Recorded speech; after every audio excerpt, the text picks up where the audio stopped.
আপনি তো কোন দলের সরকার না, আপনি হলেন গরিবের সরকার, আপনি হলেন গণতন্ত্র পুনরুদ্ধারের সরকার, আপনি খবরের রক্তের বিনিময়ে অর্জিত সরকার। আপনি কোন পক্ষের সরকার হোক, জনগণ ছেড়ে চায় না।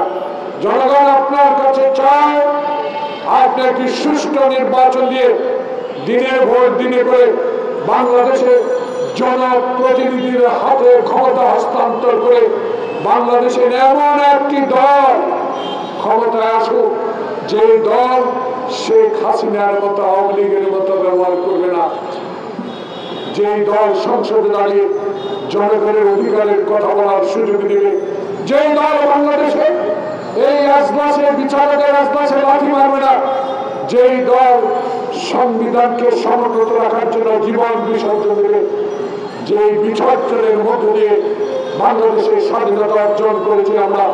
খালি পায়ে হাফ প্যান্ট পরে ভারতের ট্রেনিং নিয়ে আমরা যে যুদ্ধ করেছি, সেই যুদ্ধের আশা ছিল 22 পরিবারের বিরুদ্ধে আমরা যুদ্ধ ঘোষণা করে সেদিন স্বাধীনতা এনেছি। আজকে শেখ হাসিনার আমলে 22,000 পরিবার সৃষ্টি করে শেখ হাসিনা হিন্দুস্তানের মোদীর পায়ের তলে লুকিয়ে আছে। প্রিয় ভাইরা, তাই আজকে শেখ হাসিনার প্রেতাত্মারা আবারও কি শুরু করেছে? এখনো শুনি সচিবালয়ে নাকি শেখ হাসিনার প্রেতাত্মারা আবার একত্রিত হচ্ছে। আবার শুনতে পাই রিক্সাওয়ালার নামে ছাত্রলীগ যুবলীগ বাংলাদেশে আবারও এই সরকারের বিরুদ্ধে ষড়যন্ত্রে লিপ্ত রয়েছে।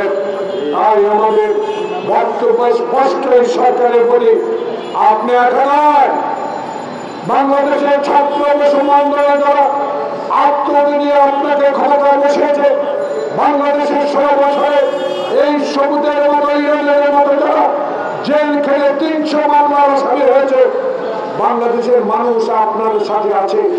ওই প্রেতাত্মারা সংখ্যায় খুবই কম, টাকার সংখ্যা তাদের বেশি, কিন্তু মানুষের সমর্থন তাদের নাই। আজকে আপনার ভয়ের কোনো কারণ নেই।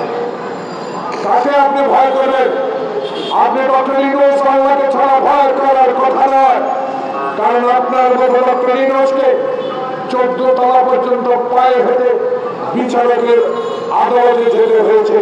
সেই কথাটুকু আপনাকে স্মরণ রাখতে হবে।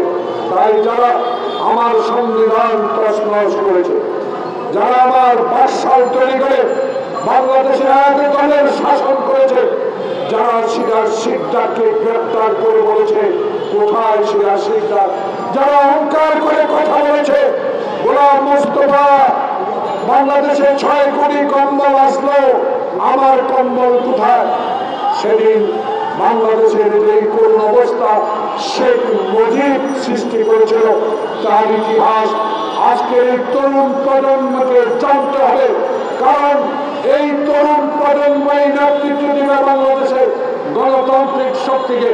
তাই আজকে আমরা এই সরকারকে অনুরোধ করব, আর বিলম্ব নয়, হারুন বিপ্লব এবং শেখ হাসিনার প্রেতাত্মাদেরকে যারা খুন করেছে, যারা লুট করেছে, যারা আমার সম্পদকে লুট করে কারাগারে বাড়ি করেছে, এখনো 3.5 মাস অতিবাহিত হলো, এখনো কেন আইনের আওতায় আনা হলো না?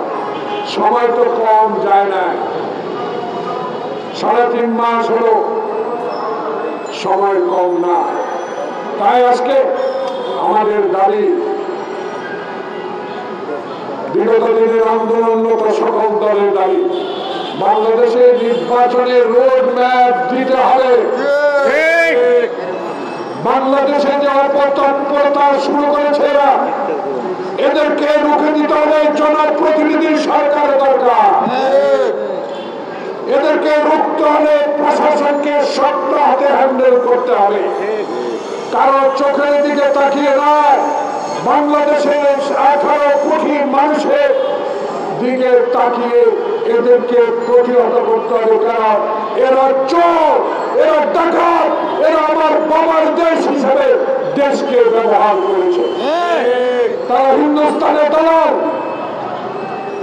তারা ভারতের দালাল, তারা ভারত থেকে আমার অধিকার আদায় করতে পারে নাই, আমার পানি আনতে পারে না তারা, যারা ফেলানির লাশের বিচার করতে পারে না, যারা বাংলাদেশের গণতন্ত্র প্রতিষ্ঠা আমাদেরকে সহযোগিতা করবে না, বরং শেখ হাসিনাকে ক্ষমতায় রেখে এই দেশটাকে অঙ্গরাজ্য বানাবার হীন প্রচেষ্টার বিরুদ্ধে রুখে দাঁড়াবার জন্য আমরা প্রস্তুত আছি, প্রস্তুত ইনশাআল্লাহ থাকবো, কেউ আমাদেরকে দমাতে পারবে না।